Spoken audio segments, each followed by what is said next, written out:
बुद्धिहीन सदैव भोजन होता है संसार में, बुद्धिमान सदैव भोक्ता होता है। सृष्टि का यही नियम है। बुद्धि का मतलब ये नहीं कि बहुत बतावे धोखा दे। बुद्धि उसे कहते हैं जहाँ एकता, सम्मान और मर्यादा खड़ी रहे सामने, उसका नाम है बुद्धि, अन्यथा दुर्बुद्धि। बोलो श्री गुरुदेव भगवान ने की जय। तो भजन एक परमात्मा का, एक देवता एक आइटम आपको दे देगी। सरस्वती बुद्धि ही देगी, लक्ष्मी जी धन ही देगी, इंद्र बल ही देगा, किंतु और अश्विनी कुमार आरोग्य देंगे। यदि आयु की, आरोग्य की आवश्यकता तो अश्विनी कुमारों की पूजा करो, लेकिन आरोग्य, बुद्धि, समृद्धि और परम श्रेय चाहिए, अविनाशी पद चाहिए, परम धाम चाहिए, एक नारायण की शरण जाना चाहिए। बोलो श्री राम जय जय राम। भगवान के भजन में दो नियम है। दो प्रकार के भगत होते आए हैं, सकाम कर्म योगी, निष्काम कर्म योगी। भगवान कृष्ण कहते हैं अर्जुन, चार प्रकार के भक्त मुझे भजते हैं, आर्थ, अर्थार्थी, जिज्ञासु और ज्ञानी। आर्थ उसे कहते हैं जो दुखी हो, अभाव खटकता हो, सृष्टि में निवारण न दिखाई पड़ता हो, दुख निवारण के लिए पुकारने वाला। अर्थार्थी, अर्थ माने धन होता है, धन, धान्य, पुत्र इत्यादि समृद्धि चाहने वाले। तीसरे होते हैं जिज्ञासु, मूलतः सत्य है क्या, तत्व है क्या, जानने की इच्छा वाले। चौथे होते हैं ज्ञानी, अनेक जन्म भजन करते करते अंत में जो प्राप्ति वाला ज्ञानी भक्त है, वो मेरा स्वरूप है, मैं उसमें हूँ, वो मुझ में है, मुझे हटा दो, उससे बैठा दो, पूर्ति हो जाएगी, उससे हटा दो, मुझे बैठा दो, एक ही बात है। या तो मनुष्य दुख निवारण चाहेगा, या धन, धान्य, पुत्र इत्यादि समृद्धि चाहेगा, या जानना चाहेगा, अथवा केवल्य पद चाहेगा।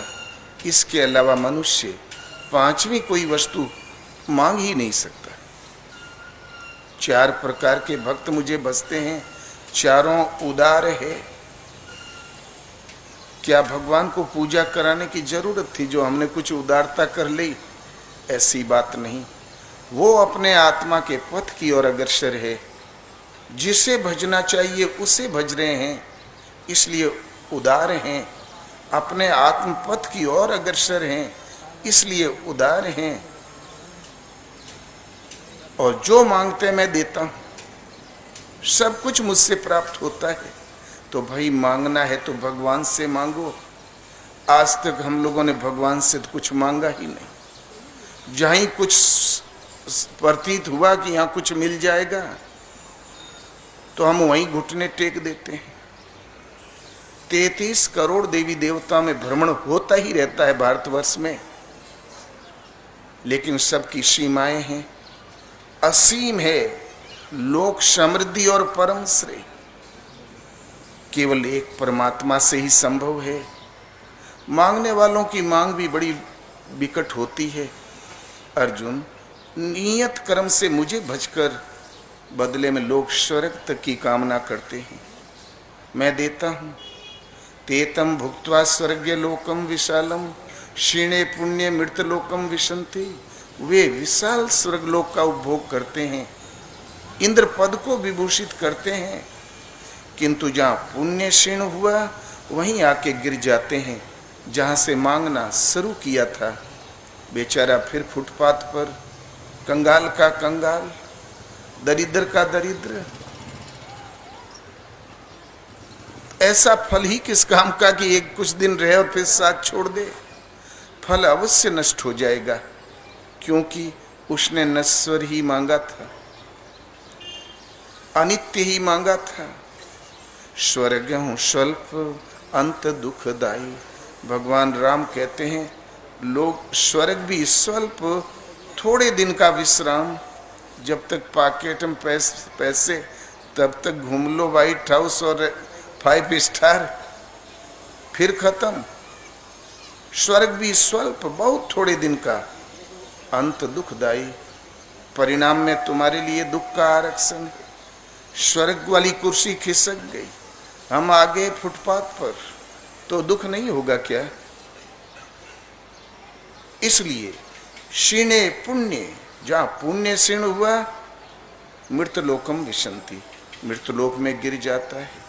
स्वर्ग अवश्य चला जाता है, किंतु उस भक्त का कभी विनाश नहीं होता। क्यों?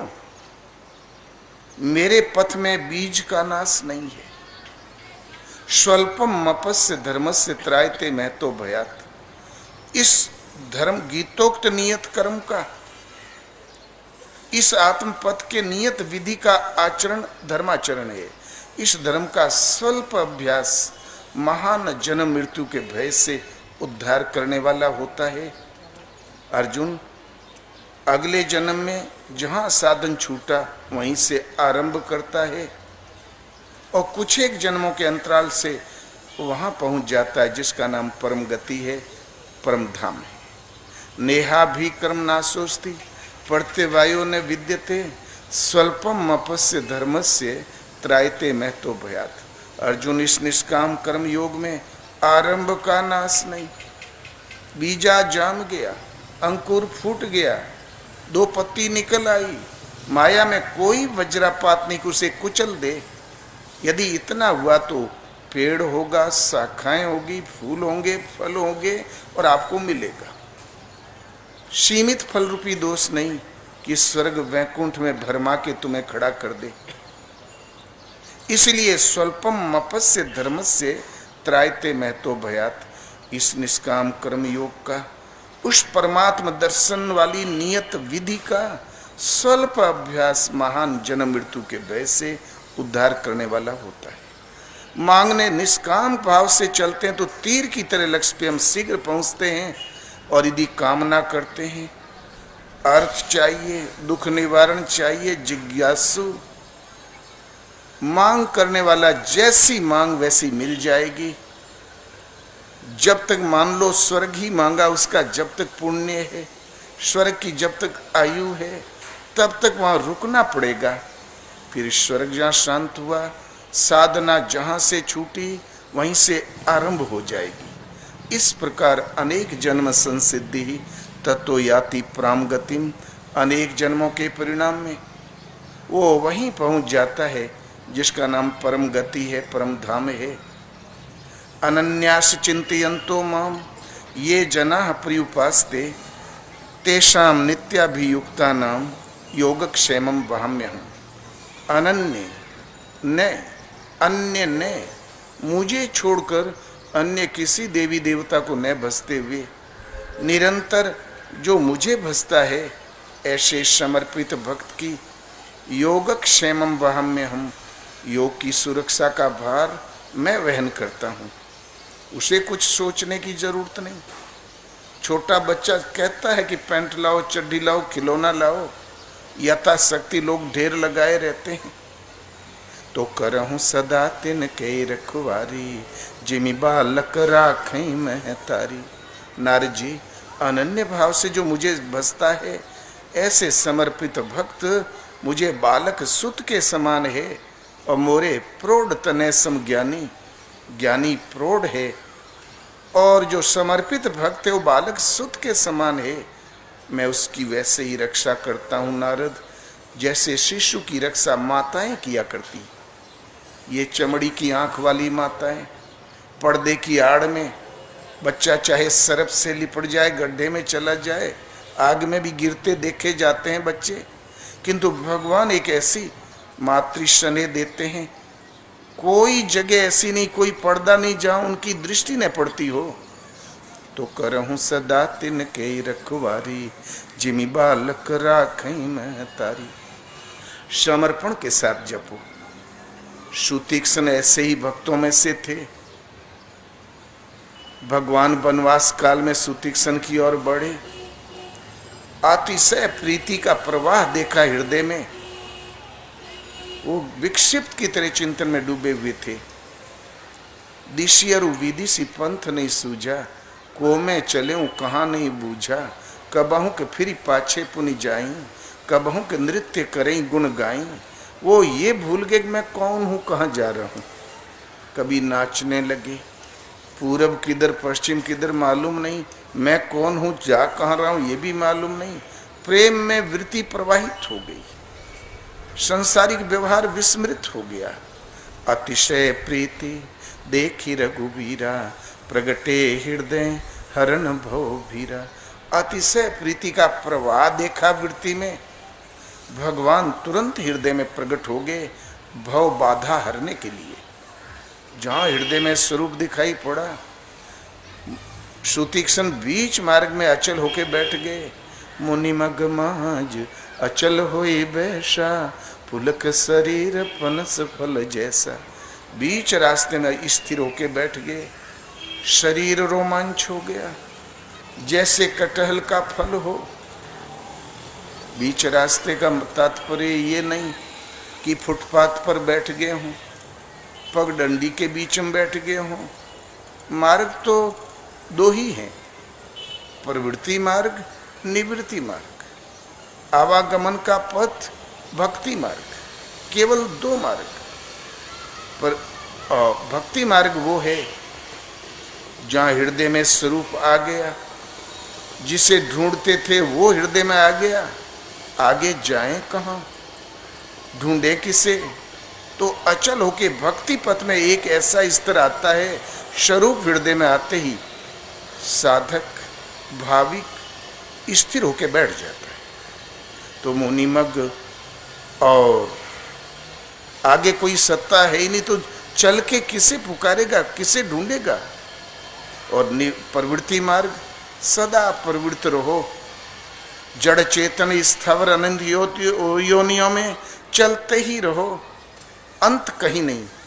वो एक भूल भूलैया, किंतु भक्ति पथ ऐसा है कि कर्मसा उत्थान करते करते जहाँ मूल का स्पर्श किया तो मुनिमग माज अचल हुई बैसा, पुलक शरीर पनस फल जैसा। भक्ति पथ में स्वरूप आते ही बीच रास्ते में स्थिर होके बैठ गए। अभी भगत रास्ते में है, क्योंकि भगवान ने तो स्वीकृति दी ही नहीं। राम करीब आ गए। मुनि ही राम बहु भांति जगावा, जागन ध्यान जनित सुख पावा। मुनि को राम ने बहुत झकझोरा, सचेत करने की चेष्टा किया। किसी को क्लोरोफार्म सुंगा दो तो काट भी दो तो क्या जागता है। ये भक्ति का क्लोरोफार्म बहुत हिलाया डुलाया, कोई लाभ नहीं। जागन ध्यान जनित सुख पावा। भगवान ने एक उपाय किया कि भूप रूप तब राम दुरावा, हृदय चतुर्भुज रूप दिखावा। वो जो राम का जो वास्तविक स्वरूप जो सुतीक्ष्ण के दृष्टिपथ में था वो हटा दिया, चतुर्भुज रूप में प्रकट हो गए। सुतीक्ष्ण घबरा गए कि ये भूत कहाँ से आ गया, कहाँ गए मेरे प्रभु। वो विकल हो गए। मुनि अकुलाई उठा तब कैसे, विकल हीन मणि फणी भर जैसे। जैसे सर्प मणि खो जाने पर विकल होता है, ऐसे ही विकल हो गए सुतीक्ष्ण। और जहां घबरा के उठे, आंखें खोला तो बाहर राम खड़े थे। हृदय में जब स्वरूप आ जाता है, सृष्टि में जहां दृष्टि पड़ेगी वहां राम है। इसी स्थिति वाले महापुरुषों ने निर्णय दिया कि श्री आराम में सब जग जानी, करहूं प्रणाम जोर जुग पानी। क्योंकि उनको दूसरा दिखाई भी तो नहीं देता। भगवान ने कहा सुतीक्ष्ण तुम वर मांगो। सुतीक्ष्ण फिर घबराए, प्रभु ये भी करना पड़ेगा, आप मिल गए फिर भी मांगना पड़ेगा। हमने तो वर पर कभी विचार ही किया नहीं किया। कह मुनि हम वर कबहु न जाचा, समुझ न पड़े झूठ का साचा। हमने वर पर तो कभी विचार ही नहीं किया, हमें समझ ही में नहीं आता सृष्टि में क्या झूठ है, क्या सत्य है। आपको जो प्रिय अच्छा लगे दे दें भगवान। भगवान ने कहा सुतीक्ष्ण, मैं तुम्हें अपनी अविरल भक्ति देता हूं। सुतीक्ष्ण फिर घबराए, बोले देखो भगवान हृदय में बने रहना। बोले हाँ हाँ, हमने वही दिया तुमको। उस गरीब को ये भी नहीं समझ में आया कि अविरल भक्ति कौन बीमारी है। इसलिए निष्काम कर्मयोगी, निष्काम भाव से करने वाला भाविक श्रद्धालु पथिक तीर की तरह लक्ष्य पर पहुंचता है। मांगने वाला थोड़ा लेट होता है, 2-4 जन्म का झटका लगता है। वस्तु मिली, वस्तु के उपभोग के लिए समय दिया, उतना समय हमारे भजन का कट गया। फिर जहां छूटा वहीं से पुनः जागृत हो जाता है। एक और जीव में क्षमता ही नहीं, सत्य को मांग ले। हम जब मांगेंगे तो अपने लिए एक धोखा, एक फंदा ही मांग बैठेंगे। क्यों? कि मनुष्य के पास मन है, बुद्धि है, इंद्रियां है, और है ही क्या। आंखों से जो देख लोगे झूठ, भगवान अगोचर हैं, वो सत्य इंद्रियों से अतीत है। मन से कल्पना कर लोगे, बुद्धि से निर्णय ले लोगे, वो भी झूठ। क्यों? भगवान मन बुद्धि से परे हैं। राम अतर्क्य कर्म बन बानी, मत हमारे यस सुनो भवानी। राम अतर्क्य है, कर्म से, मन से, वाणी से। तो भला मन वाणी के पकड़ में जो नहीं आने वाला है, तो बुद्धि से बहुत ही ऊंची ऊंची कल्पना करके क्या मांग लोगे। ये यंत्र ऐसे हैं, मन बुद्धि इंद्रियां माया तक सीमित है, इनकी दौड़ उतनी है, कैसे मांग लोगे। कदाचित मांग बैठोगे अपने लिए एक धोखा, एक फंदा मांग बैठोगे। देव ऋषि पद पर पहुंच गए, देव ऋषि नारद, इतनी उन्नत अवस्था वाला महापुरुष, एक बार मांग बैठे। जब मांगा तो अपने लिए बेड़ियां मांग लिया, फंदा मांग लिया। वो तपस्या में बैठे थे, उन्हें श्राप था दक्ष प्रजापति का कि घूम घूम के भले घर के लड़कों को चौपट करते हो, साधु बना लेते हो। हमारे 10,000 परिवार के लड़कों को आपने संत बना दिया। जाओ, मैं श्राप देता हूं, 2 घड़ी से ज्यादा कहीं बैठोगे तो सिर दर्द होगा, तब तो भागोगे। अब नारद जी, न कहीं रुकोगे न किसी का घर बिगाड़ोगे। नारद जी सचमुच 2 घड़ी में सिर दर्द होने लगे। बेचैन घूम रहे थे, पहुंच गए हिमालय की तलहटी में। गंगा की पावन धारा के किनारे एक गुफा दिखाई पड़ी। नारद को बहुत अच्छी लगी, गुफा में चले गए। बैठ के जहां भगवान का स्मरण किया तो सुमिरत हरि ही श्राप गति बाती, सहज विमल मन लागी समाधि। हरि का स्मरण करते ही श्राप की गति समाप्त हो गई, सहज निर्मल मन में समाधि लग गई। कैसा भी श्राप हो, जादू टोना हो, मंत्र तंत्र जंत्र हो, भूत प्रेत पाक कुछ भी हो, यक्षनी रक्षनी कुछ भी हो, हरि भक्तन के पास न आवे भूत प्रेत पाखंड, न श्राप ने जादू टोना। सचमुच के भक्त हो तो वहाँ आशीर्वाद की जरूरत ही नहीं, क्योंकि भगवान तो आगे पीछे चल रहा है। जहाँ हरि का स्मरण किया समाधि लग गई, श्राप की गति पीछे लौट गई। इधर देवराज इंद्र का सिंहासन डगमगाने लगा। वो घबराया, बोले बस बस नाच बंद करो, मेरा सिंहासन खतरे में। क्या बात है? पता लगा कि देवऋषि नारद तपस्या कर रहे हैं। बोले चलो भैया, देवताओं यही निवेदन है, 4 दिन ये सभा बंद करो, ये डांस बंद करो, सब पूरी टीम चले जाओ, नारद को पथ भ्रष्ट करो। अब चले उस गंगा के किनारे, हिमालय की तलहटी वन प्रांत में। वो टीम सारी उतर गई।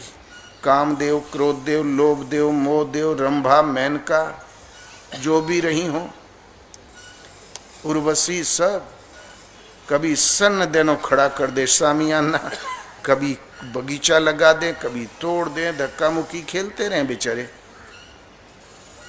काम कला कछु मुनिहिन व्यापी, निज भय डरे मनोभव पापी। काम का एक नाम मनोभव, मन का संसार। डर गया। बोले शंकर जी ने श्राप दिया, बगैर तन के भटकता रहा दीर्घ काल तक, अब ये भी ने श्राप दे दे तो फिर गया मैं काम से। तुरंत माला लेके दौड़ा गजरे वाली। कुटिल आदमी दंडवत भी करेगा तो नवनी नीच के अति दुखदाई। जिमी अंकुश धनु उर्ग बिलाई, कुटिल तो था बेचारा। माला गले में डाल के साष्टांग गिर पड़ा। जय हो जितेंद्रिय जय हो, काम विजयी जय हो, क्रोध विजयी जय हो, सर्वज्ञ जय हो। बोले अरे भाई तुम हो कौन, यहाँ कर क्या रहे थे? बॉम्बे से शूटिंग करने आए थे क्या? नारद भ्रमणशील, कहाँ क्या हो रहा सब मालूम ही था। बोले नहीं भगवान, हम शूटिंग करने नहीं आए थे, आप ही को शूट करने आए थे। बच गए हो आप तपोधने। आप या तो भोलेनाथ शिव हैं, दूसरे आप हैं। जय हो मनोनिग्रह, जय हो इंद्रिय विजेता, जय हो परम पावन। भगवान मुझे क्षमा करे, मेरा कोई दोष नहीं। इंद्र ने मुझे भेजा था। बोले भाई इंद्र का हमने क्या बिगाड़ा? बोले देवऋषि, उन्हें संदेह है कि आप कहीं इंद्र पद न ले ले। तो शूक हाड़ले भाग सठ, श्वान निरखी मृगराज, छीन ले ही जनु जानी जिए, तिमि सुरपति हिन लाज। एक सूखी हड्डी का जीर्ण टुकड़ा लेके कुत्ता भागता है सिंह को देख के, कहीं हमारी हड्डी ने छुड़ा ले, ये पकवान ने छुड़ा ले। अरे सिंह सूखी हड्डी चबाता है, मोटा भैंसा मारता है, गले की नस तोड़ के सुर सुर पहले खून पीता है आधा मन, फिर विश्राम करता है 2 घड़ी, फिर थोड़ा बहुत खाता है, दूर निकल जाता है। एक शेर शिकार करते हैं, सैकड़ों गीदड़ अपना पेट पालते हैं, वो हड्डी चबाता है। देव ऋषि की निगाह में इंद्रपद एक सूखी हड्डी के तुल्य था। उन्हें कामना थी ही नहीं, वो तो केवल प्रभु को चाहते थे। किंतु लगता है ये देवता लोग त्रिकालज्ञ भी नहीं होते। उन्हें इंद्र को ये भी नहीं पता कि हमारी गद्दी से इनका मतलब नहीं। नारद सकुशल आगे बढ़े। फिर नारद के मन में विचार आया। बोले अरे मैंने वो विजय की है जो शिव ने की, जरा शंकर जी को भी सूचित कर दूं। बोले अरे भोलेनाथ, हर बार तो दंडवत करते थे नारद, इस बार पोस्ट बराबर की हो गई ने, हाथ मिलाने के चक्कर में पड़ गए। जय हो भोलेनाथ जय हो। या तो आप थे काम विजयी या फिर हम 2 हो गए। तो उठाया त्रिशूल। बोले तेरी नालायकी, अभी तो फर्स्ट राउंड है, कई कोर्ट लड़ना पड़ेगा फाइनल में पहुंचने के लिए। अभी तो कुछ नहीं, अभी तो शुरुआत है नारद। बोले भाग यहां से, कर भजन जा। चेला भी भोलेनाथ का ही था। तो बोले राक्षसाक पोद के बैठे हैं, अपने बराबर किसी को देखना नहीं चाहते। भोलेनाथ खाली रूपे भर है भोलेनाथ का। चलो मैं अब अपने पापा से कहूँगा, पिताश्री से। पहुँच गए विधाता के पास। बोले अरे हमने ऐसी ऐसी परीक्षाएं हुई, हमें पता ही नहीं चला, और कामदेव ने कहा कि तुम शिव के बराबर विजेता हो। तुरंत विधाता चौके। बोले अरे बेटा माया बड़ी प्रबल है, ये तो कुछ भी नहीं है, अभी असली चोटियां तो आगे है युद्ध की, और सावधान होके लग। चल दिए नारद। है तो पिता, लेकिन पुत्र की कीर्ति भी नहीं देख सकते। देख हमसे जो कहा भगवान से मत कहना, बहुत समझाया। सीधे पहुंचे भगवान के पास। बोले हमने तो विजय कर ली। तब भगवान सोचे अरे बेचारा उधर से बच्चा इधर अहंकार के चक्कर में पड़ गया। तो भगवान रूख बदन करी बचन मृदु, बोले रमा निवास, तुमरे सुमरण ते मिटही, काम क्रोध मद मार। नारद जी आपके लिए क्या कहना, जो आपका स्मरण कर ले उसके काम, क्रोध, लोभ, मोह सब विकार मिट जाते हैं। स्वयं आपके लिए कौन बड़ी बात। नारद कहूँ सहित अभिमाना, कृपा तुम्हारी सकल भगवाना। बड़े अभिमान से कहा, आपकी कृपा भगवान। सोचा अब तो हमने जीत ही लिया, भगवान ही क्या करेंगे। भगवान ने देखा मेरा अंतरंग भक्त है, इसकी तो घड़ी चल रही है, इसकी रक्षा करनी ही चाहिए। भगवान ने एक व्यवस्था दे दी। थोड़ा नारद आगे बढ़े तो एक दिव्य लोक दिखाई पड़ा। लोक के नर नारी बड़े सुंदर, बड़े सुशील, बड़े हरि भगत। वो घूम के बोले, अरे त्रिलोक छान डाला, ये नगर कभी हमारी दृष्टि में पड़ा क्यों नहीं, ये तो बड़ा दिव्य है। इतने में राजा साहब आए, राजकन्या को लेकर चरणों में प्रणाम कराया। बोले जरा हस्तरेखा तो देख ले। तो रूप देखी मुनि विरति विसारी, बड़ी बेर लगी रहे निहारी। वही काम विजेता नारद ताकते रह गए। भौचक का देख के वो राजा बोले, भगवान कोई अनिष्ट ग्रह आ पड़ा है क्या, आप बहुत उदास हैं। तो कछुक बनाई भूप सन भाखे। नारद झूठ सच बोलने लगे, कुछ गड़ गुड़ के बता दिया, हाँ हाँ सुलक्षणा है। सोचा असली लक्षण बता दूंगा तो कौन हमारे जैसे फटीचर को अपनी कन्या देगा। सब गुण विचारी उर राखे, कछुक बनाई भूप सन भाखे। और विकल हो गए कि जप तप नियम होई है नये ही काला, हे विधि मिलहि कवन विधि बाला। जब तब नियम तो रात भर का समय, कल सुबह स्वयं भर, रात भर में कितनी तपस्या कर लूंगा। हे विधाता, हे देव, वो कौन उपाय है कि कन्या हमारा वर्ण कर ले। फिर सोचा कि भगवान के समान तो हितैषी हमारा कोई नहीं। मोरे हित हरि श्रम नहीं कोई, यही समय सहाय सोई हुई। चले भगवान की ओर, भगवान रास्ते में मिल गए। बोले अरे नारद विकल की तरह कहाँ चले। बोले प्रभु आप ही के पास। बोले बोलो बोलो क्या चाहिए तुम्हें।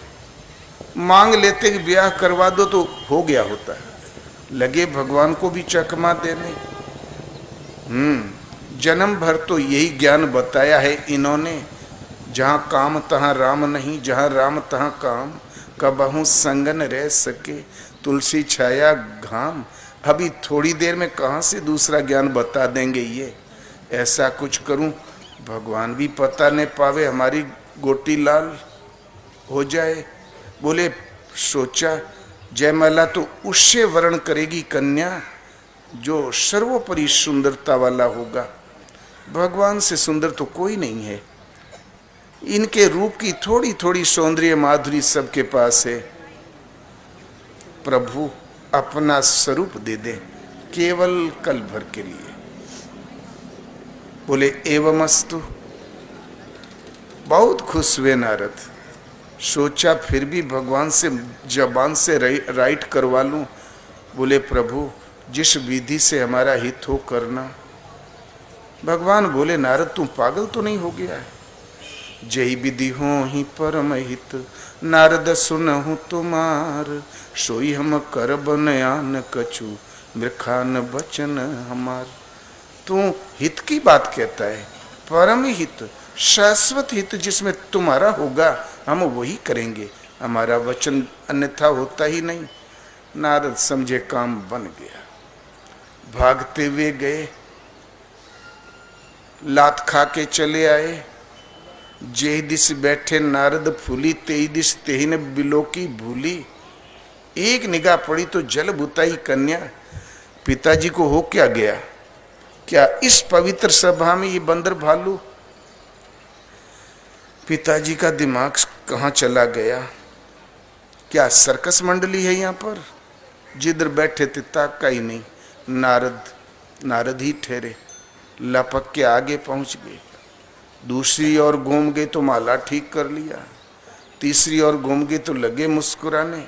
बांदर यदि हंसने लगे तो औरों बच्चे तो डर ही जाएंगे, बड़ा बेतुका हंसता है।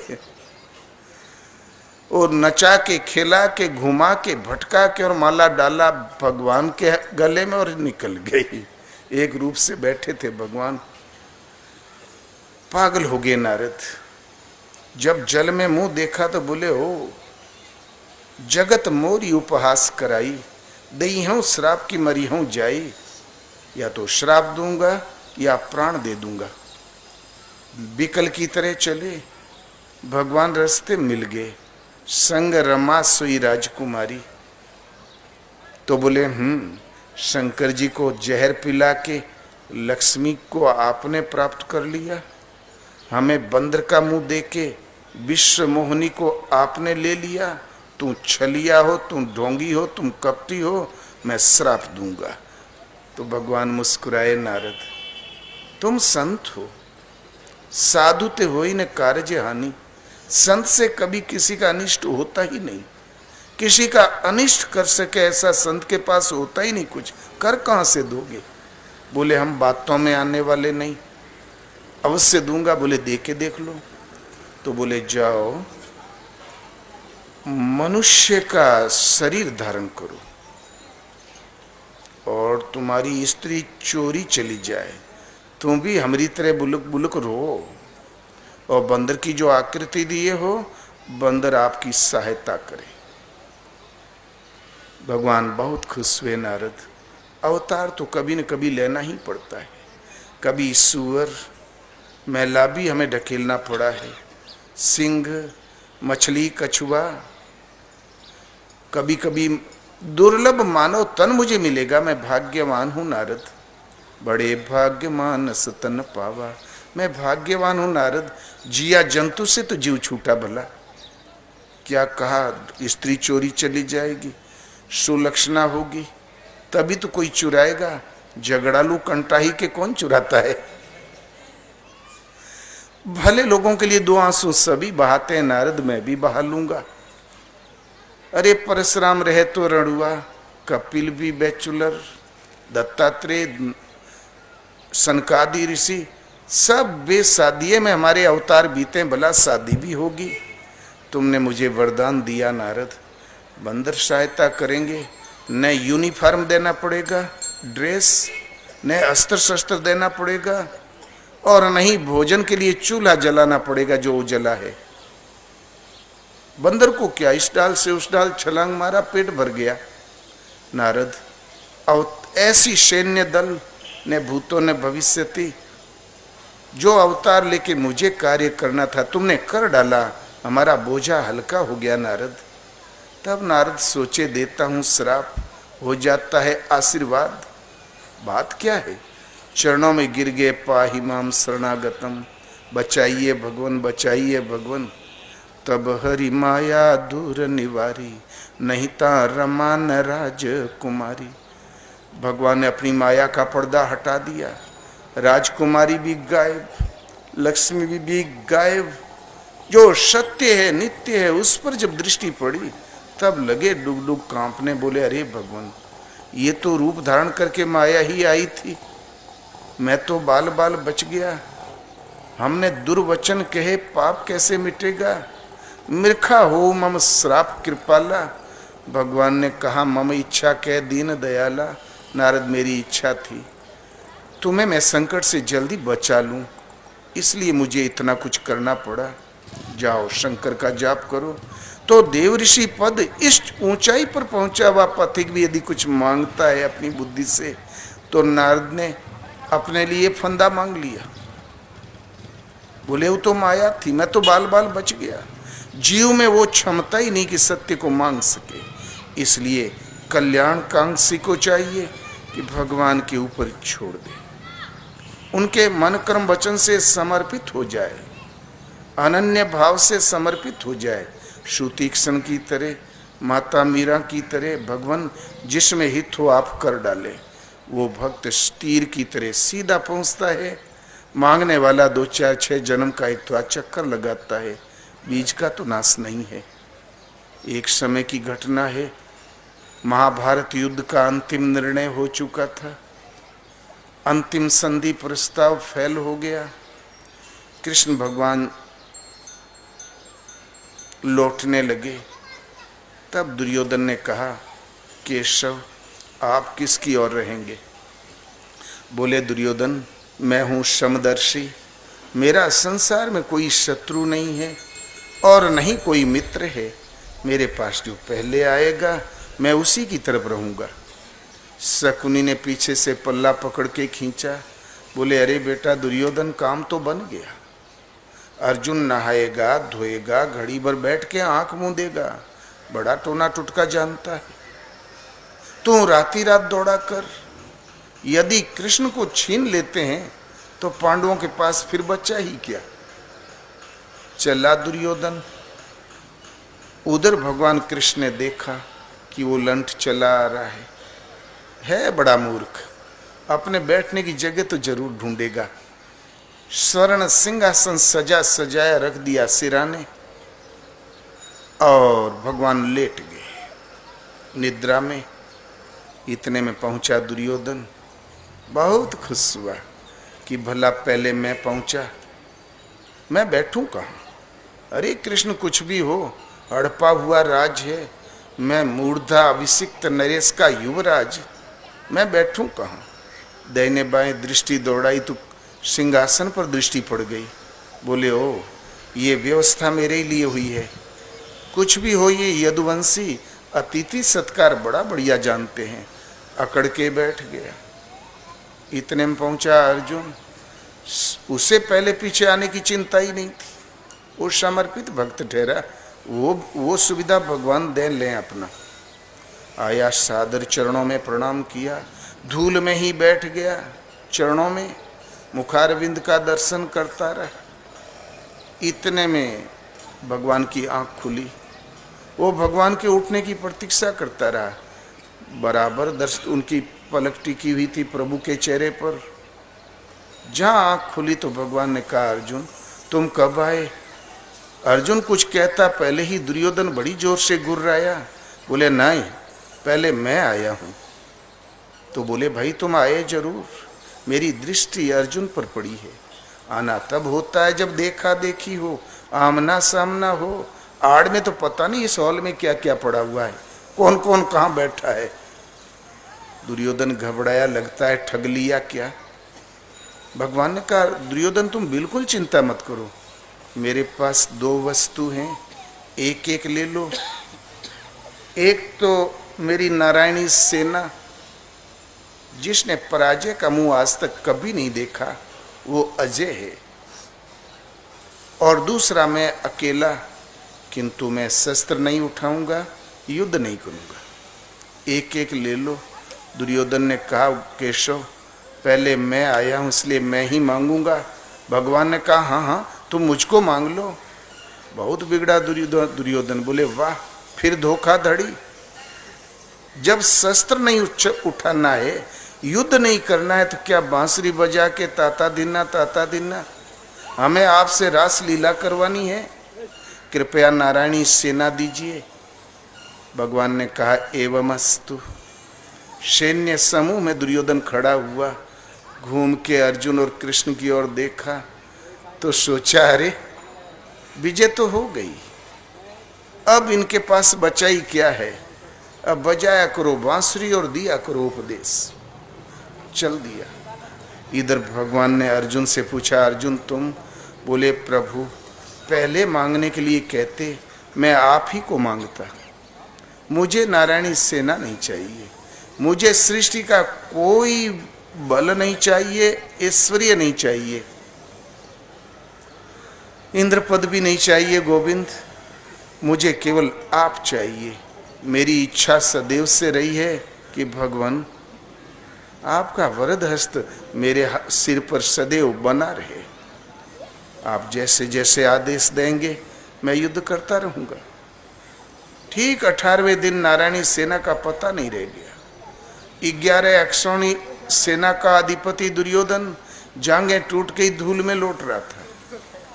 विजय अर्जुन को मिली तो जाके रथ पर केसो, ताका कौन अंदेशो। भगवान से कदाचित मांगना ही पड़े तो भगवान को ही मांग लो। क्यों? जहाँ भगवान रहते हैं वहाँ समृद्धि रहती है। वो अविनाशी है, वो सर्वज्ञ है, वो लक्ष्मीपति है, वो काल से अतीत है, अनंत स्वरूप है। आपके पास भी अनंत स्वरूप, काल से अतीत स्थिति, सर्वज्ञ पद, लक्ष्मी के स्वामी। भगवान जब किसी को अपनाते तो अपनी भगवत्ता ही दे देते। इसलिए प्रभु के सामने जाओ, कदाचित मांगना ही पड़े तो भगवान को ही मांग लो ना। क्या ही दे दो, वो दे दो। भगवान हमारा घर बन जाए तो हमारे लड़के की नौकरी लग जाए, वो नहीं जानते कि तुम्हें क्या घट रहा है।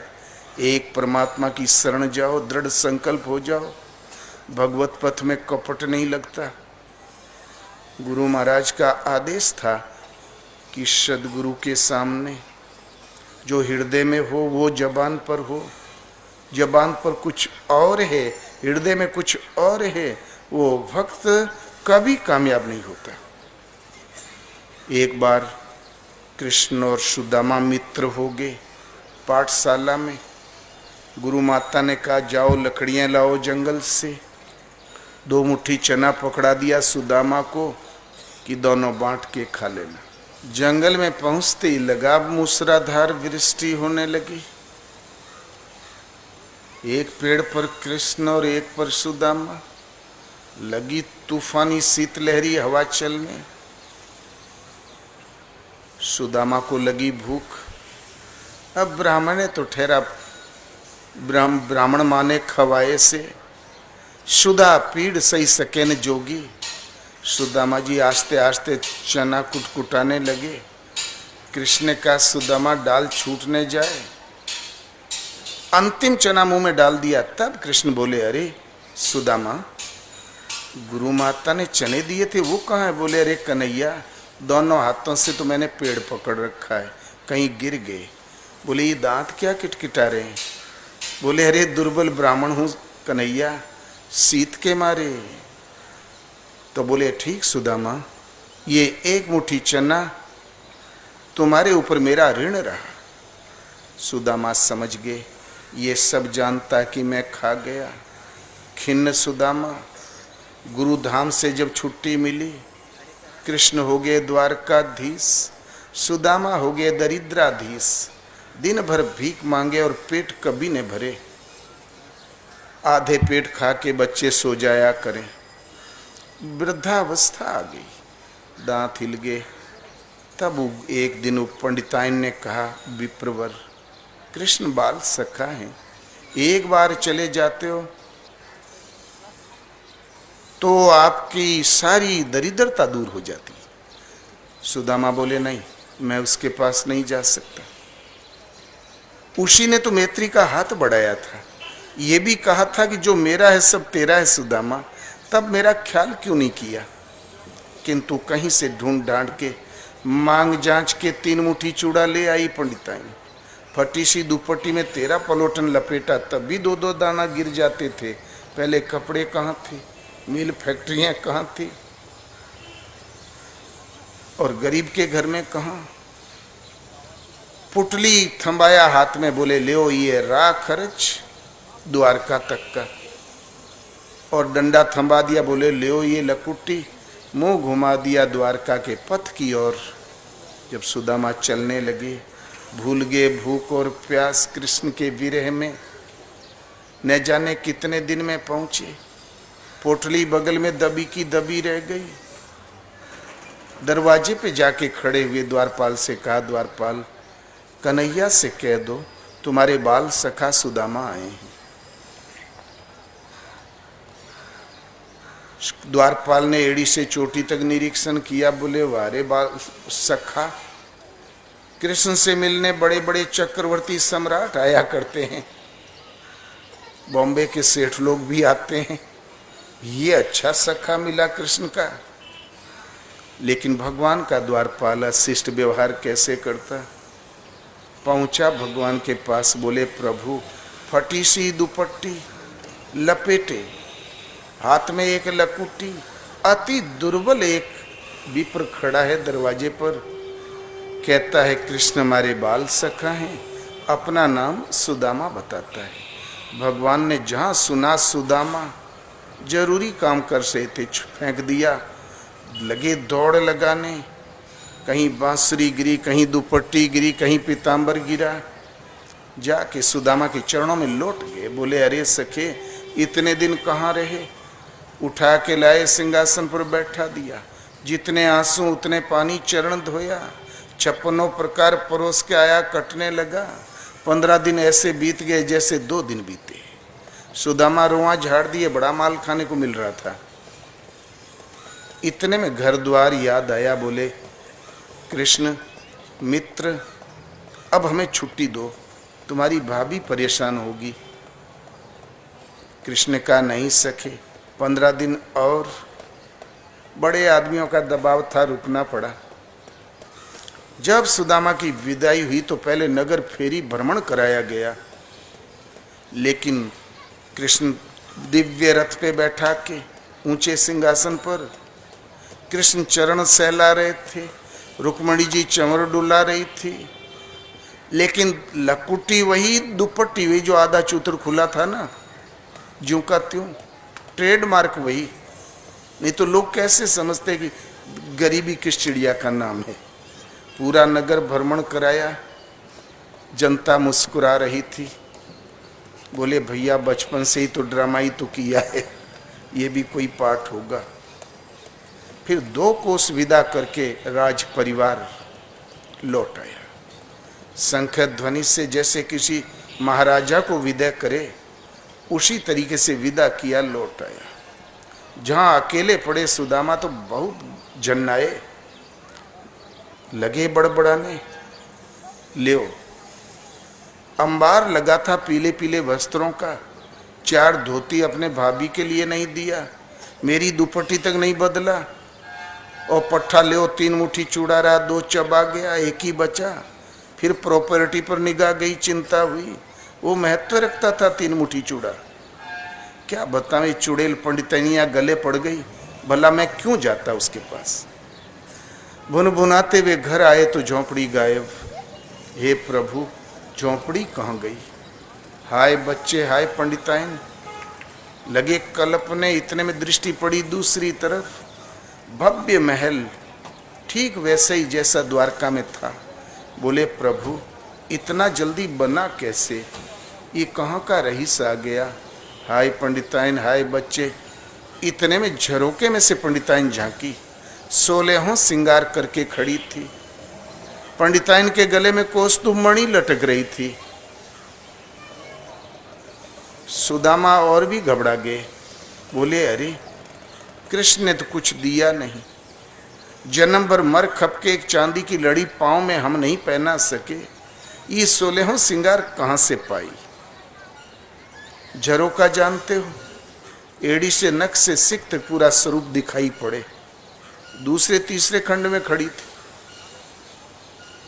देख के सुदामा अदृश्य आशंका से घबराए और मूर्छित हो गए। दौड़ के आए पंडिताइन, उठा के ले गई, उसी सिंहासन पर लेटा दिया जिस सिंहासन पर चरण धुलाई हुई थी। अब वो झूला झूलने लगे, 56 प्रकार पकवान मिलने लगा। द्वारकापुरी तो स्वाहा हो गई समुद्र में, किंतु सुदामापुरी के अवशेष आज भी देखने को मिलते हैं। भगवान जब कृपा करते हैं तो अपनी भगवत्ता दे देते हैं कि तुम्हारी कृपा पाव कोई कोई, उनकी कृपा से कोई कोई पाता है। तो भगवान है कैसे? जानत तुम ही हुई जाई, तुम्हें जानकर तुम ही हो जाता है, सेवक समाहित हो जाता है, जीव मिट जाता है, परमात्मा ही शेष बच रहता है। शूरश और भगवान जब अपनाते हैं, कोई बड़ा आदमी महान फैक्ट्री मैन है तो 2 शोरूम आपको खुलवा देगा, फैक्ट्री तो नहीं दे देगा।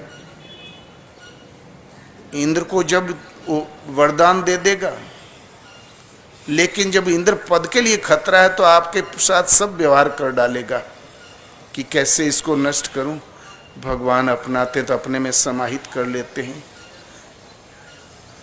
जानत तुम्हें हो जाए, उसी भाव की स्थिति दिला देते हैं।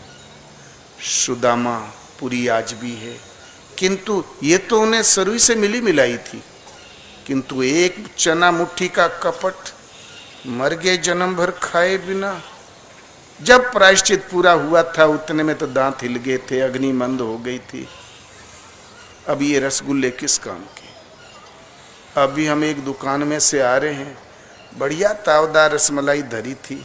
हम बोले यही जवानी में मिल गई होती तो हम खा गए होते 2-1 किलो। अब साला इतना सा खूंट के आ रहे हैं, अग्नि मंद हो गई। सब कुछ मिला, इसलिए सदगुरु और भगवान के सामने जो हृदय में हो वो जबान पर, हृदय में कुछ और है, जबान पर कुछ और है, उस साधक कभी कामयाब नहीं होता। विद्वान थे वेद व्यास, द्वापर की घटना है। उनके सर्वोपरि शिष्यों में से थे महर्षि जैमिनी। व्यास जो कुछ पहले श्रुत ज्ञान था, शिष्य परंपराओं में रटाया जाता था, कंठस्थ करके याद रखा जाता था, इस परंपरा को उन महापुरुष ने तोड़ दिया। 4 वेद, 6 शास्त्र, महाभारत, ब्रह्मसूत्र और गीता, यही प्रमुख उनकी कृति है। अंत में 8 श्लोकों में स्तुति करते हुए कहा कि इनमें से तुम्हारा धर्म शास्त्र कौन है? तो गीता। गीता सुगीता कर्तव्या कि मन्ये इस शास्त्र संग्रह है या स्वयं पद्मनाभ से मुख पद्माद विनिसृता। गीता भली प्रकार मनन करके हृदय में ग्रहण करने योग्य है, हृदय में धारण करने योग्य है। पद्मनाभ भगवान के श्रीमुख से निसृत वाणी है, फिर अन्य शास्त्र के पचड़े में पड़ने की कौन जरूरत? कि मन्ये शास्त्र संग्रह ही, क्यों मस्तिष्क में कचरा संग्रह करते हो? जब स्वयं परमात्मा के श्रीमुख की वाणी है, भगवान के श्रीमुख की वाणी है, फिर ये मानव कृत अन्य लेखा जोखा रटने की कौन जरूरत है? एकम शास्त्रम देवकी पुत्र गीतम, एको देवो देवकी पुत्र एव, एको मंत्रस्तस्य नामानि यानि, कर्माप्येको तस्य देवस्य सेवा। संसार में एक ही शास्त्र है, देव की पुत्र भगवान श्री कृष्ण ने जो श्रीमुख से गायन किया, गीता। एक ही देव है, उस गायन में भगवान ने क्या सत्य बता दिया? आत्मा, परमात्मा का एक सूक्ष्म नामकरण आत्मा भी है। वैदिक काल में यही पवित्र नाम था। और उस आत्म तत्व को कैसे प्राप्त करें, उसके लिए क्या जाप करें? तो एक ही मंत्र है। उस प्रभु ने क्या जपने के लिए आदेश दिया? ओम। और 7 बार गीता में ओम शब्द आया है। और कर्मा पेको तस्य देवस्य सेवा। यदि मानव तन मिला है तो एक ही कर्म कर्तव्य पथ है आपका, मन कर्म वचन से गीता में वर्णित उस परमदेव परमात्मा का सेवन, उनकी सेवा, चलते फिरते उठते बैठते स्मरण बना रहे।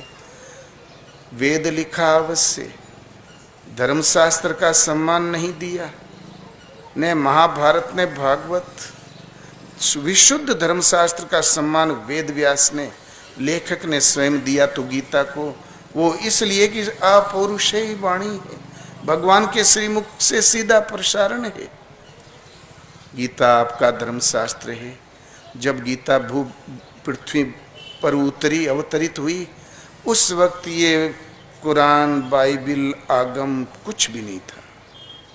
कोई मजहब संप्रदाय थी ही नहीं। मनुष्य मात्र के लिए कोई धर्मशास्त्र था तो गीता। इसलिए भगवान ने कहा, अर्जुन, अनित्यम असुखम लोकमिमं प्राप्य भजस्व माम। सुख रहित क्षण भंगुर किंतु दुर्लभ मानव तन को पाकर मेरा भजन कर। भजन का अधिकार किसी वर्ग विशेष को नहीं है। भजन के अधिकार के लिए किसी विशिष्ट कुल में जन्म लेने की जरूरत नहीं। चाहे श्रृंगी ऋषि की तरह मृगों के झुंड में फेंका क्यों न मिला हो, तब भी ब्रह्म ऋषि हो गए। दुर्लभ मानव तन को पाकर मेरा भजन कर। संसार में पशु पक्षी, अंडज पिंडज स्वेदज उद्भज, पशु पक्षी, जड़ चेतन, अनंत योनिये, उनमें एक विशिष्ट योनि है नर मानव तन। ये दुर्लभ है मानव तन, देव दुर्लभ है मानव तन। ऐसा तन पाके भजस्व माम, मेरा भजन कर। भजन करने का अधिकार मानव तन को है। अब आपका ये तन पृथ्वी के गोले में कहाँ मिला हो, इसका प्रश्न नहीं। अरब में जन्मे हो चाहे ऑस्ट्रेलिया में। फिर भगवान ने कहा कि हम दोनों के संवाद को जो इन भटके हुए भक्तों में कहेगा, उसके समान प्रिय करने वाला कोई नहीं। अर्थात उसके द्वारा मैं पूजित होऊंगा, मेरी पूजा पूर्ण हो जाएगी। केवल कानों से सुनेगा वो भी उत्तम लोकों को प्राप्त होगा। सुनने का महत्व, लगता उस टाइम भी अनपढ़ता ज्यादा थी क्या जो केवल सुना जा रहा है। इसलिए उसके समान मेरा प्रिय कार्य करने वाला संसार में कोई नहीं है। हम दोनों के संवाद को जो इन भूले भटके भक्तों में प्रसारित करेगा। गीता आपका धर्मशास्त्र है, 3 आवृत्ति कर लें गीता की। न संदेह है न भविष्य में संदेह कभी होगा। गीता के अनुसार सब अंधे। 11 अक्षौहिणी जन समूह, लगभग 2.5 पौने 3 अरब होता है। उतने बड़े जन समूह में सब के सब अंधे। भगवान के निरंतर साथ रहने वाला अर्जुन भी अंधा। अध्याय 10 में भगवान श्री कृष्ण ने अब विस्तार से अपनी विभूतियों का वर्णन किया। अर्जुन, सूर्य में तेज में हूँ, पृथ्वी में क्षमता में हूँ, सूर्य चंद्रमा में शीतलता में हूँ।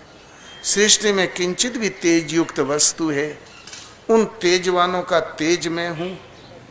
किंचित भी तेज युक्त वस्तु है, मेरे तेज के अंश मात्र से तेजवान है। इसलिए अर्जुन तू मेरी शरण आ। अर्जुन ने कहा, भगवान आप जो कह रहे हैं सब सत्य है, मैं मानता हूँ। मेरा अज्ञान दूर हुआ, किंतु मैं प्रत्यक्ष देखना चाहता हूँ। सुनने और देखने में बहुत फर्क है। किसी ने कह दिया उधर पिंजड़े में शेर बंद है तो अटकल तो लगा दोगे, ऐसा होगा वैसा होगा, देखोगे तभी न वस्तु स्थिति पता चलेगी। कितना ही व्हाइट हाउस की तारीफ करें लोग, कल्पना हम भी कर लेंगे। सही वो जानता जो सचमुच उसमें घूमा है, बैठ के देखा है। प्रभु मैं देखना चाहता हूँ, यदि सुलभ हो सके तो कृपा करें। भगवान ने कहा, अर्जुन प्रिय सखा हो, अनन्य भक्त हो, ऐसा कुछ भी नहीं जो मैं तुझे न दे सकूं। ले तुम मेरे उसी स्वरूप को देखो। सर्वत्र फैले हुए मेरे तेज को देख, अश्विनी कुमार और सप्तऋषियों को देख, चराचर जगत को मुझ में एक स्थान पर खड़ा देख। 2-3 श्लोक तक भगवान बताते चले गए। अर्जुन को कुछ समझ में नहीं आया, वो आंखें मलता रह गया। सहसा भगवान रुक जाते हैं, अर्जुन तुम मुझे इन आंखों से नहीं देख सकते। ले अब मैं तुझे वह दृष्टि देता हूं जिससे तुम मुझे देखो। भगवान तो सामने खड़े ही थे। जहां दृष्टि का संचार हुआ, अर्जुन में लगा कांपने, ज्वर चढ़ आया। धनुष कंधे से कब गिर गया पता ही नहीं। अब लड़खड़ाई आवाज में लगा स्तुति करने, प्रभु मैंने आपके आदि का निर्णय कर पाता हूं, ने अंत का ने मध्य का। अमित प्रभाव वाले आप कौन हैं? वो सूतपुत्र कर्ण, जयद्रथ, भीष्म, द्रोण, दुर्योधन, अन्य ने पृथ्वी के योद्धा बड़े वेग से दिव्य अस्त्र लेके दौड़ते हैं, आपके मुखों में चूर्ण होते चले जा रहे हैं।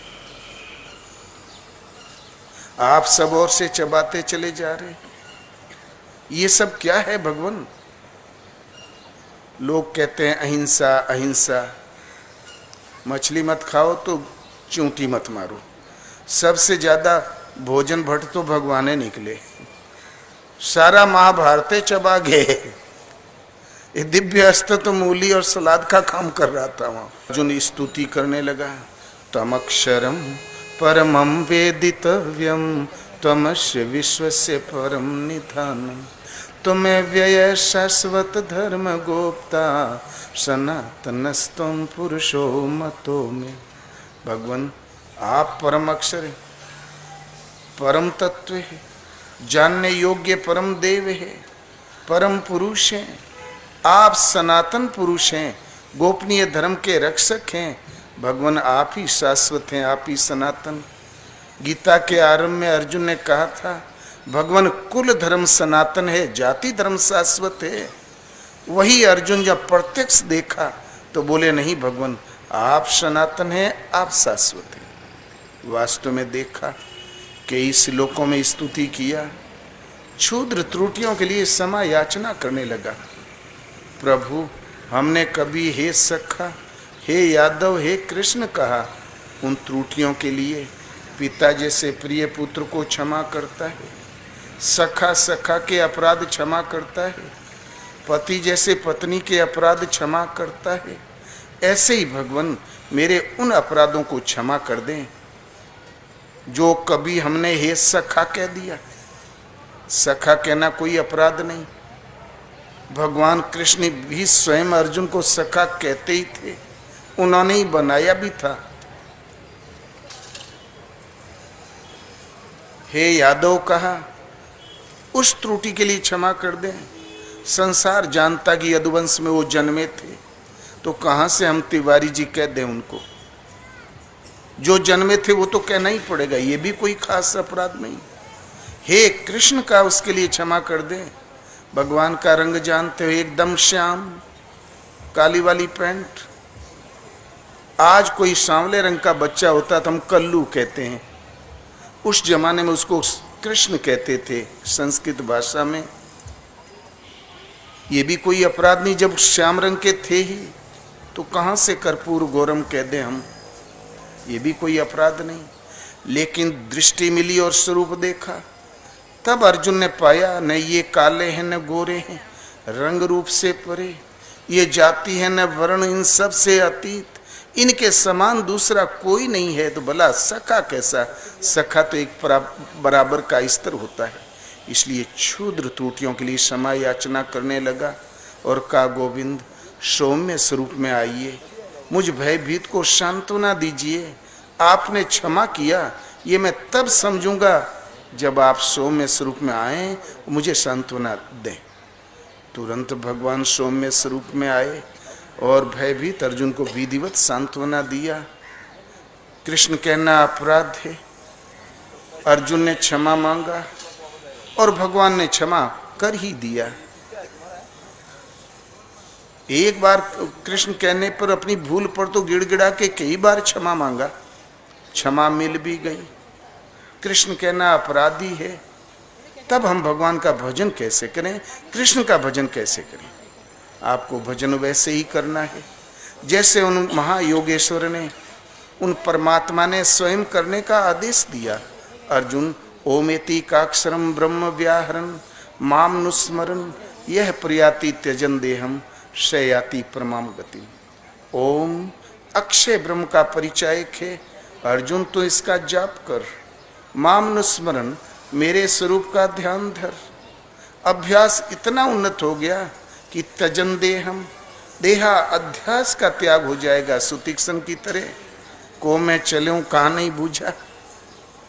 देहा अध्यास से जिस क्षण ऊपर उठ जाओगे ततो तत्सन परम गति प्राप्त कर लोगे। तो हमें जाप वैसे ही करना है जैसे उन परम प्रभु ने करने के लिए आदेश दिया भगवान ने।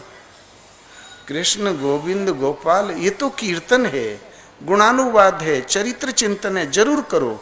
लेकिन भजन करना है साधना के लिए, तो वैसे ही करना होगा जैसे भगवान कृष्ण ने स्वयं करने के लिए आदेश दिया। 7 बार ओम शब्द आया है गीता में। और अर्जुन अंधा था, निरंतर साथ रहने वाला, कंधे से कंधा मिलाकर चलने वाला अर्जुन अंधा, वो भगवान को तब देख सका जब भगवान ने दृष्टि प्रदान कर दी। यही दृष्टि वेद व्यास की कृपा से संजय को मिली थी। जो कुछ अर्जुन ने देखा, अक्सर से संजय ने भी वही सब कुछ देखा। उसके प्रभाव से अपने आप को परलोकवासी भी बनाया और भगवान कृष्ण की कृपा से अर्जुन को मिली। बाकी खाली धृतराष्ट्र अंधा नहीं, सब अंधे। कबीर ने गीता का ही अनुवाद किया के समझाई सारा जग अंधा, एक दोई होई तिन्हि समझावो, सब ही भुलाने पेट के धंधा, के समझाई सारा जग अंधा। क्या पेट का धंधा गलत है क्या? पानी के घुड़वा पवन असवरवा, ढर की पड़ल जैसे ओश के बूंदा, के समझाई सारा जग अंधा। शरीर एक पानी का घोड़ा है। अभी जांच हुई तो करीब 94% पानी निकला और 6% ठोस इस शरीर में। ये पानी का बुलबुला, पानी का घोड़ा, श्वासा अस्वार, और जब जाना होता है ना, ढर की पड़ल जैसे ओस के बूंदा। देखते हो शीतकाल में गांव में पत्तियों पर ओस की बूंदे मोती की तरह चमकती रहती है। पहली किरण सूरज की पड़ी, सटाक देना चली जाएगी जमीन में। 10 मिनट बाद जमीन का ओदापन भी खत्म, गीलापन भी खत्म, उड़ गया। भाप तो थी। इतना ही है शरीर का अस्तित्व। क्या हुआ? बोले खा पी के सोए थे भैया, हार्ट अटैक। यहां से चंगा खासा गया, कोई खबर नहीं। 2 दिन में खबर आई, बोले एक्सीडेंट। तो ढर की पड़ल जैसे ओश के बूंदा, के ही समझाई सारा जग अंधा। गहरी, तो इससे उबरने के लिए हम करें क्या? करना होगा भजन। संसार को भवसागर, भवसरिता, भवकूप की संज्ञा दी है महापुरुषों ने। तो गहरी नदिया अगम बह धारा, खेवन हार के पड़ी गया फंदा, के समझाई सारा जग अंधा। भवसरिता बड़ी अथाह है, गहरी नदियां अगम्य है। हम अपनी बल बुद्धि से तैर के इसको पार नहीं कर सकते। इसके लिए चाहिए खेने वाला केवट, सदगुरु, कर्णधार सदगुरु दृढ़ नावा। लेकिन दौड़ के जब गुरु ढूंढने जाते हैं तो गुरु भी जाल में फंसा हुआ मिलता है। खेने वाला मिलता है, वो भी फंदे में फंसा हुआ मिलता है। माया की बेड़ियां उसके भी पांव में। तो खेवन हार के पड़ी गया फंदा, के समझाई सारा जग अंधा। किसको समझावें? पूरा जगत अंधा।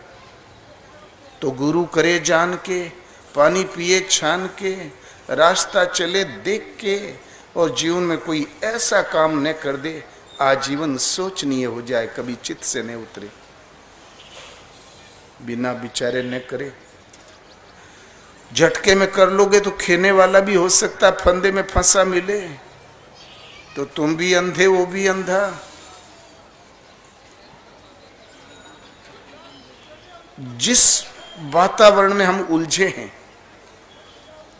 जिस फुलवाड़ी में हम मुग्ध हैं, लागी आग शकल बन जरी गया, विनु गुरु ज्ञान भटकी गया बंदा।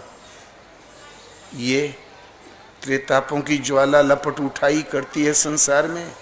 एक दिन जो ये हमारा पुत्र, हमारी पत्नी, हमारा परिवार, हमारे पापा, हमारी समृद्धि, हमारा ऐश्वर्य, ऐसी एक हवा चलेगी, सकल बन जर गया। किसी को पता था गुजरात में जो भूकंप आया? किसी को पता था कि अभी 10 मिनट बाद हम मर जाएंगे? वंश समेत समाप्त। पेंटागन टूटा तो मालूम था, 50,000 एक पल में समाप्त।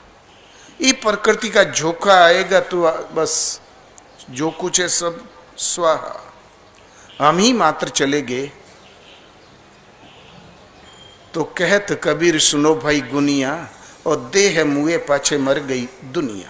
जब लौट के हमें देखना ही नहीं तो हमारे लिए तो महाप्रलय हो चुका। तो लागी आग शकल वन जरी गया, जो कुछ हमने फुलवाड़ी अर्जित कर रखी है रात दिन मर खप के, एक ऐसा लपट आएगी प्रकृति की त्रेतापों की, स्वाहा। ऐसा क्यों हुआ? इससे बचने का उपाय है सदगुरु का ज्ञान। वो मिला नहीं इसलिए ऐसा हुआ। तो बिनु गुरु ज्ञान भटक गया बंदा, कि समझाई सारा जग अंधा।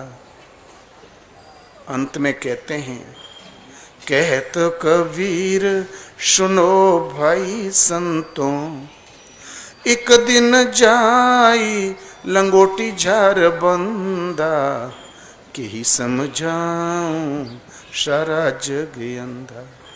कबीर कहता है, गुरु के ज्ञान बिना था तो बंदा, था तो भगवान का अंतरंग सेवक मात्र से। भजन सभी करते हैं, लेकिन भजन खटाई में क्यों चला जाता है? सदगुरु के दर्शन नहीं हुए इसलिए, गुरु का ज्ञान नहीं मिला इसलिए। अंत में कबीर निर्णय कह देता है, कहत कबीर सुनो भाई साधों, एक दिन दृढ़ संकल्प हो, प्रतिज्ञाबद्ध हो, लंगोटी झाड़ बंदा, गुरु महाराज की शरण में जाओ, संयम के पक्के हो जाओ, लंगोटी बंद हो जाओ, अवश्य प्राप्त कर लोगे। एक दोई होई तिनई समझाओ, एक दो हो तो जिस जान से पीछे पड़े, किंतु A to Z 1,25,000 सब के सब, पूरा भारत, पूरा वर्ल्ड। एक दोई होई तिनई समझाओ, सब ही भुलाने पेट के धंधा, के समझाई सारा जग अंधा। 18 अक्षणी जन समूह में सब अंधे, जो अरबों में होते हैं। दृष्टि तब निरंतर भगवान के साथ रहने वाला अर्जुन अंधा, दृष्टि मिली तब देख पाया। वेद व्यास की कृपा से दृष्टि मिली संजय को। कबीर भी कहता है सब अंधा। अंधा तब तक है जब तक कि गुरु का ज्ञान ने जागृत हुआ, इसलिए भटक रहा है। मानस में तुलसीदास जी ने आरंभ में दिया निर्णय कि जो कुछ रामायण में लिखा है देखने की क्षमता हमें कब आएगी। तो श्री गुरु पद नख मणि गण ज्योति, सुमिरत दिव्य दृष्टि ही होती। दलन मोहतम शोष प्रकाशु, बड़े भाग्य और आवई जासु। गुरु महाराज के पद नखों की ज्योति मणि माणिक्य के तुल्य है। इसका स्मरण करने से हृदय में दिव्य दृष्टि का संचार होता है। दलन मोहतम शोष प्रकाशु, मोह से उत्पन्न दलन मोहतम शोष प्रकाशु, बड़े भाग्य और आवई जासु। उगरहि बिमल बिलोचन ही के, मिटहि दोष दुख भव रजनी के। वो लोग भाग्यशाली हैं जिनके हृदय में गुरु महाराज के चरण ध्यान की स्थिति में उतर जाए, आ जाए। किसी ने श्रम किया, चरण हृदय में ले लिए तो लाभ क्या? उगरहि बिमल बिलोचन ही के, हृदय के निर्दोष नेत्र खुल जाएंगे। मिटहि दोष दुख भव रजनी के, आवागमन जन्म मृत्यु के दोष और दुख मिट जाएंगे। सूजहि राम चरित मणि माणिक, गुप्त प्रगट जहाँ जो जेहि खानिक। रामचरित मानस के प्रति सूझ पैदा हो जाएगी कि इसमें लिखा क्या है। गुप्त जो लिखने में नहीं आ सका, प्रगट जो लिखने में आया, अथवा पर ब्रह्म परमात्मा के अंतराल में क्या रहस्य छिपा, वो भी दिखाई देने पड़े लगेगा। जो जेहि खानिक। इसलिए आँख खुलने का तरीका भगवान कृष्ण गीता के अनुसार कृष्ण के शब्दों में एक महान योगेश्वर परमात्मा का स्पर्श करके परमात्मा स्वरूप परमात्मा ही थे। उनकी कृपा से अर्जुन को आँख मिली। वेद व्यास भी अवतार कहलाए महायोगेश्वर थे। उनकी कृपा से संजय को गोस्वामी जी कहते हैं, गुरु महाराज के चरणक की ज्योति मणि माणिक के हृदय में चरण आते ही उघरे विमल विलोचन ये के। कबीर कहता, बिनु गुरु ज्ञान भटक गया बंधा। सब महापुरुषों का निर्णय एक है, वो चाहे किसी भाषा में बोले हो, प्रत्यक्षदर्शी है तो कैसे कह देगा कि दूसरी प्रकार का है। उनके भाव एक मिलते हैं। इसलिए संसार में भगवान एक, प्राप्त करने की विधि एक, रास्ते मिलने वाली सुविधा एक जैसी, परिणाम एक, अभय पद की प्राप्ति, शाश्वत शांति, अनंत जीवन, सदा रहने वाली समृद्धि, यही है भगवान का परिणाम। काल से अतीत स्थिति, इस संपूर्ण साधना को विधिवत प्राप्त करना है। गीता देखो, गीता आपका धर्म शास्त्र है, वो 5000 वर्ष से पहले से है वर्ड, किंतु हम भूल गए। नया गढ़ना कुछ नहीं है, जो विस्मृत थी केवल स्मरण करना है। माताएं पढ़ें, बच्चे पढ़ें, पुरुष पढ़ें, और आप किस जाति वर्ण में हो, किस संप्रदाय में हो, किस मजहब की परिधि में जीवन काट रहे हो, इसकी जरूरत नहीं। जो जहां है दुखी अवश्य है। मानव के हृदय में दुख के कारणों का निवारण और सहज सुख की प्राप्ति का साधन है गीता, और सीधा परमात्मा के श्रीमुख की है वाणी गीता। आपका मानव का धर्म शास्त्र एक ही है गीता। अभी कुंभ मेले में इसको महापुरुषों ने, विश्व धर्म परिषदों ने कहा कि यही एक धर्म शास्त्र है। ये भारत का भी राष्ट्रीय ग्रंथ है, विश्व का विश्व दर्शन है। यदि भगवान कृष्ण के हजारों वर्ष पश्चात किसी ने ये स्वीकार ही कर लिया ईश्वर एक है, जैसे मूसा हुए, शुक्रात हुए, ईसा हुए, 4000 वर्ष पश्चात हजरत मोहम्मद साहब हुए, कहते हैं एक ईश्वर सत्य है, तो गीता का संदेश वाहक है। गीता लो, फूट खत्म, एक पिता के पुत्र कहलाओगे, शांति मिलेगी, विश्व गुरु पूर्वज थे और आप हो जाओगे। लेकिन झोंपड़ी से महलों तक इसको पहुंचाओ। हो सके तो 2-2 गीता बांट दो अपने पड़ोसी को। ये अन्नदान से भी बड़ा दान है। हमारा ख्याल है प्राण दान से भी बड़ा दान है। प्राण तो चमड़ी का बचाओगे, ये आपके स्वरूप को प्रदान करेगी। इसलिए गीता आपका धर्म शास्त्र है, सबको लेना चाहिए। शायद कहीं आज तो स्टॉल नहीं दिखाई देता, लगा जरूर ले लें। एक मीटिंग होटल में नहीं खाओगे तो मिल जाएगी, दूसरी मीटिंग घर खा लेना, 50, 60, 70 रुपया लगता ही होगा। बोलो श्री गुरुदेव भगवान की जय। बोलो श्री राम जय राम जय जय राम।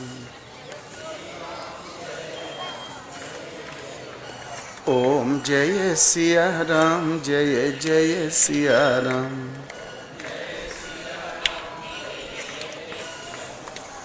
सोई पावन सोई सुभग शरीरा,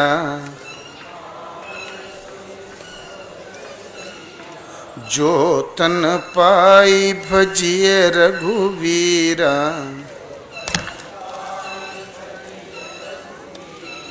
बोलो श्री राम जय जय राम।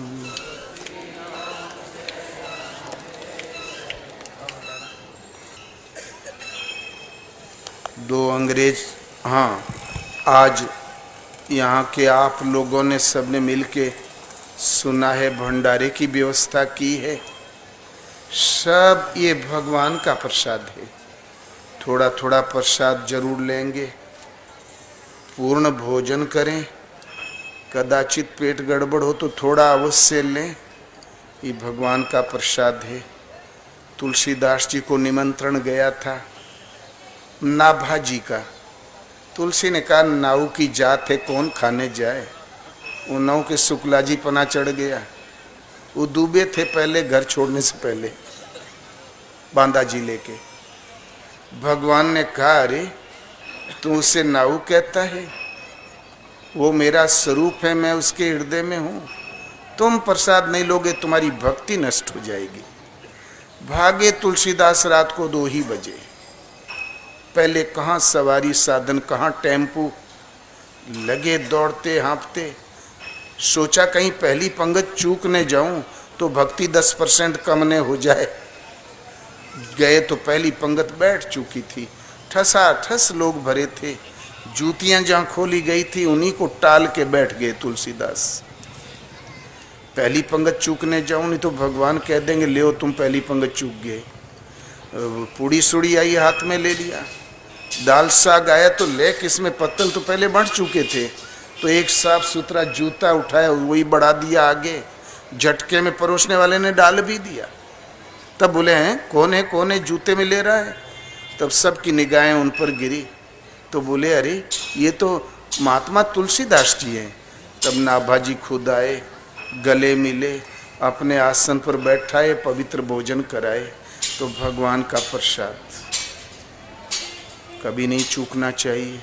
भक्ति 10% घटी न आ जाए और भजन चलते फिरते उठते बैठते सोते जागते नाम याद आया करे, स्मरण बना रहे। लड़का खिलाते, रोटी बेलते, खुरपी चलाते, ड्यूटी में जाते, झूठ करो सच करो कुछ भी करो, हर परिस्थिति में नाम स्मरण बना रहे।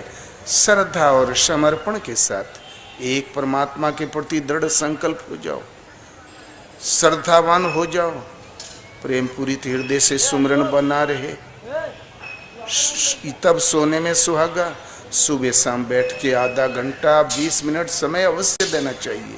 ये नियम खंडित नहीं होना चाहिए। कदाचित लाश भी पड़ी हो दुर्भाग्य से तो 5 मिनट समय अवश्य दो। नियम खंडित होना ही नहीं चाहिए। बहुत रुदन करने से वो जी तो नहीं जाएंगे। भगवान जानते हैं ये मुझे पुकार रहा है, तुरंत सुनवाई होने लगेगी। आपके हृदय में जो माया का पर्दा पड़ा, जहाँ हल्का हुआ तो भगवान मार्गदर्शन करने लगेंगे। बेटा ये करो और वो मत करो, अब जागो, अब भजन करो, वो गुरु महाराज दर्शन करो। तो खेवन आहार फंदे में पड़ा हुआ खेवन आहार तो हम करेंगे तो मिल जाएगा, लेकिन भगवान ढूंढ देंगे तो कभी नहीं। संत विशुद्धि मिले ही परिते ही, राम कृपा करी चित्तमा जय ही। 2 रोटी में कभी नहीं चूकना चाहिए। संतावित सेवा करो। बोलो श्री गुरुदेव भगवान ने की।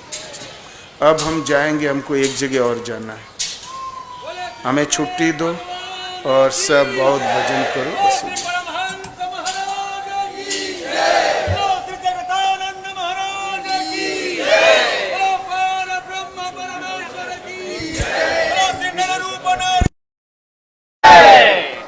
इधर से आप लोग निकलते जाए। जय